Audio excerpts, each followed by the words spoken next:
Welcome to the Sociable Dog Pod, the podcast for anyone who wants to know more about the extraordinary relationship we have with our dogs and why we don't always understand each other. We'll be digging into the roots of dog behaviour so we can get to know our best friends better and make our lives with them a little richer. We'll be busting some of those sticky myths about why they do what they do, exploring how they learn, and trying to interpret their language. We'll talk science, we'll share stories, have some laughs, and make some interesting discoveries all along the way. I'm Si Wooler, and I've been working with dogs and their humans for more than 15 years. So let's talk dogs.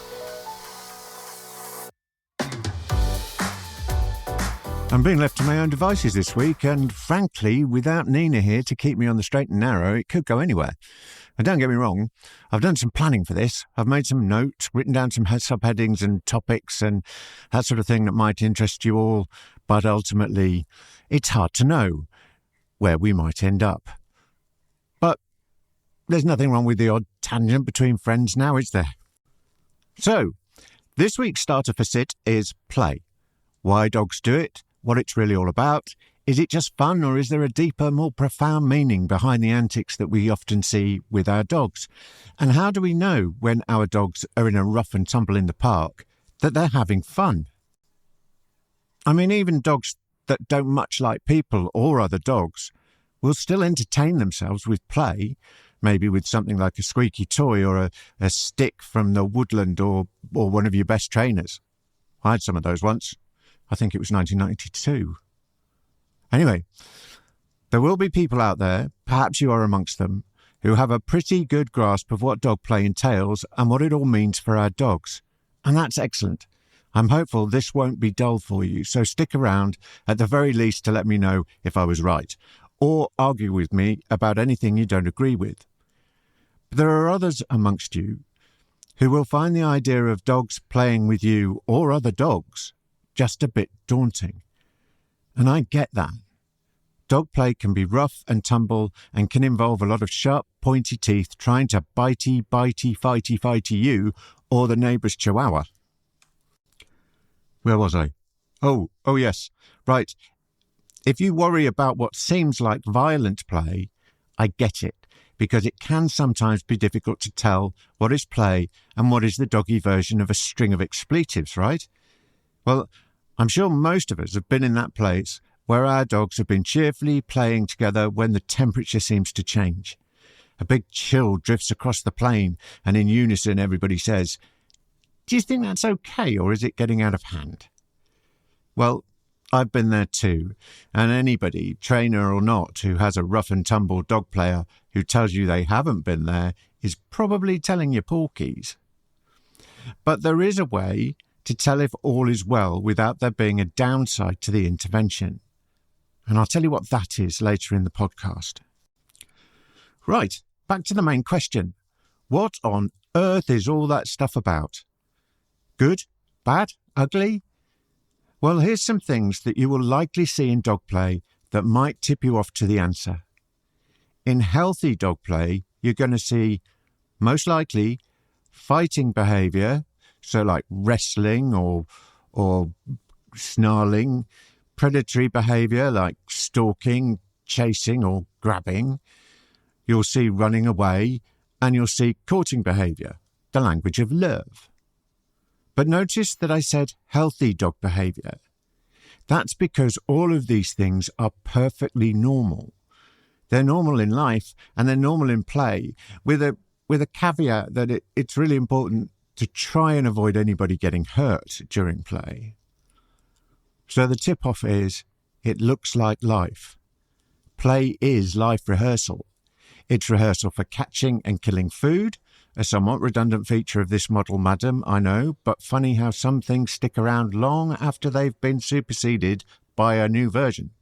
Hey-ho, one of those things. So, there's chasey, catchy stuff, there's survival stuff, run away, or I'm going to get you before you get me. Or there's, well, hello, would you like to come up to mine and watch The Lady of the Tramp? To put bluntly, and in my view far less poetically, that's reproduction.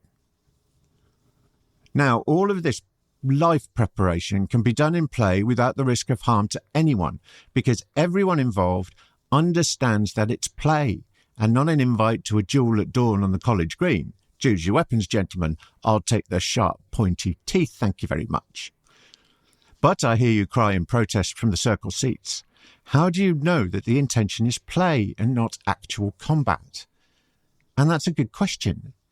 It's an important question.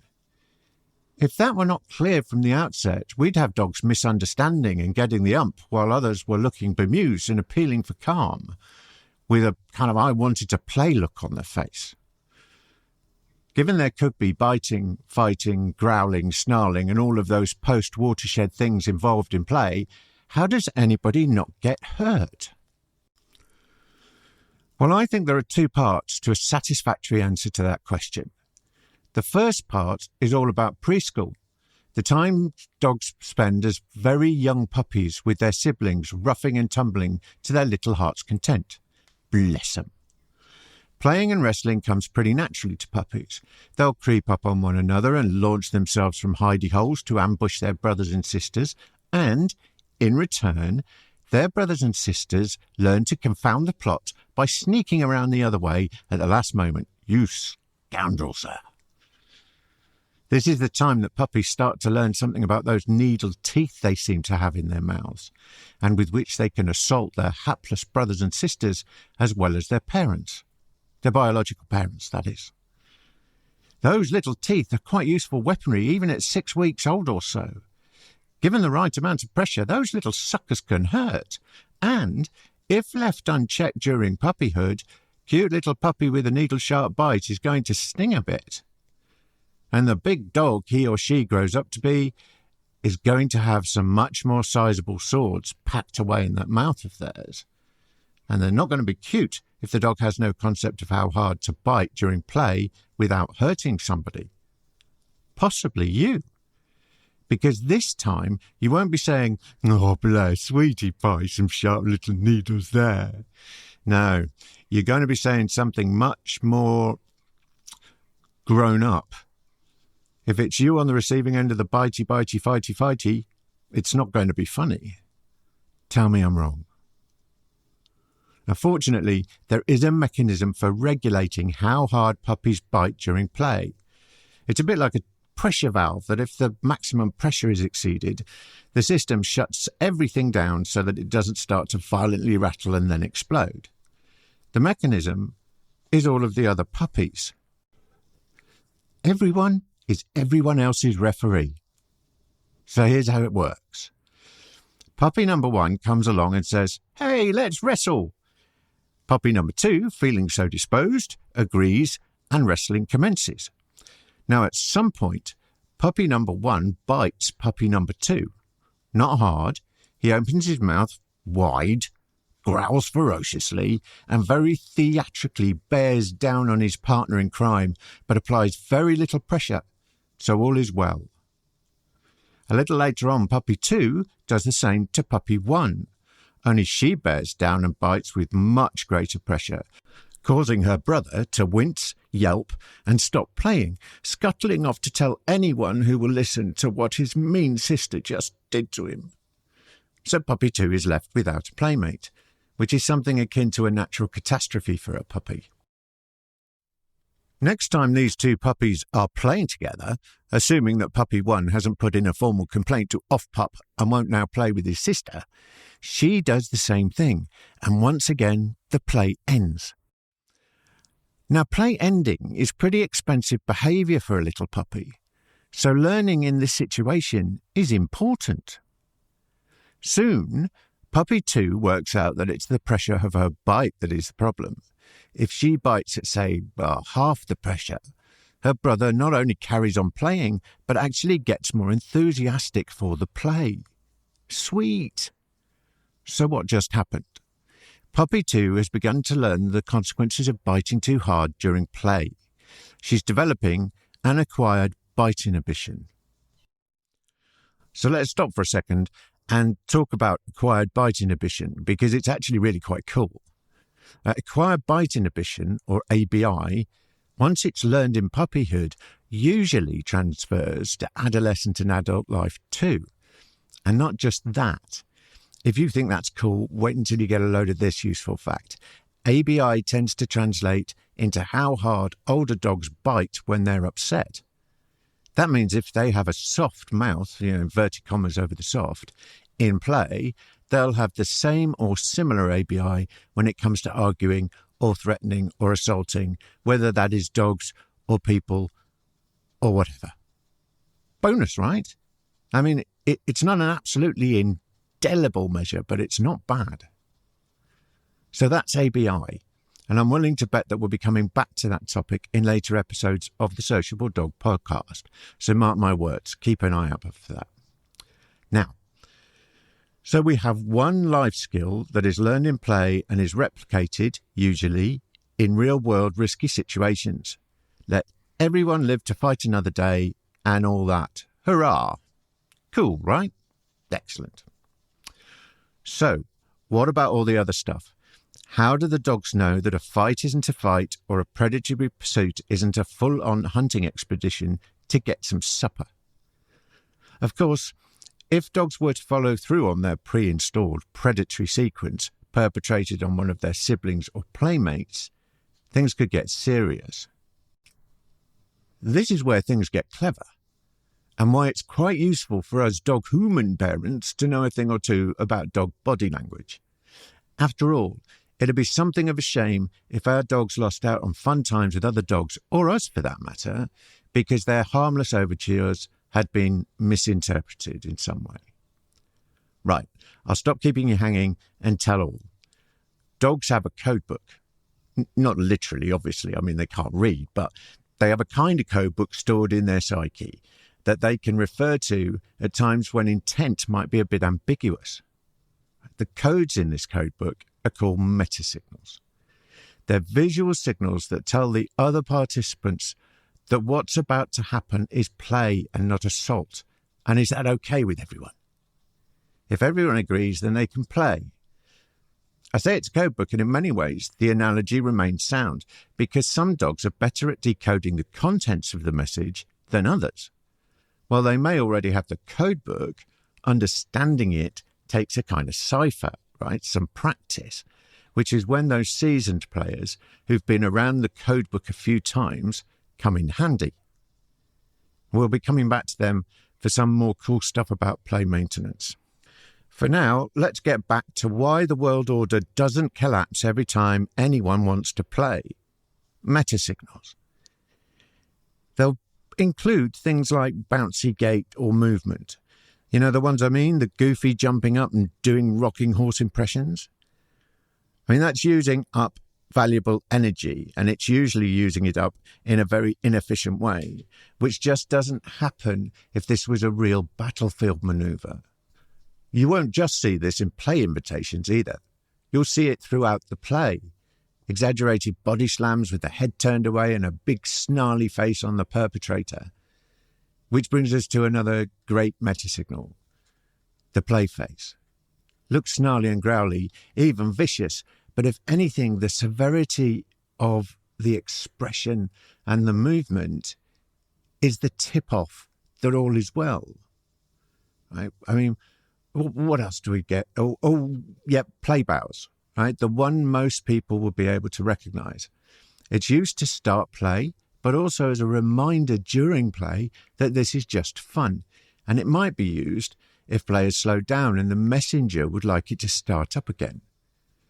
And all metasignals you'll see throughout play for that very purpose. Paw raises, that's another one. Lifting the front paw up, potentially unbalancing yourself.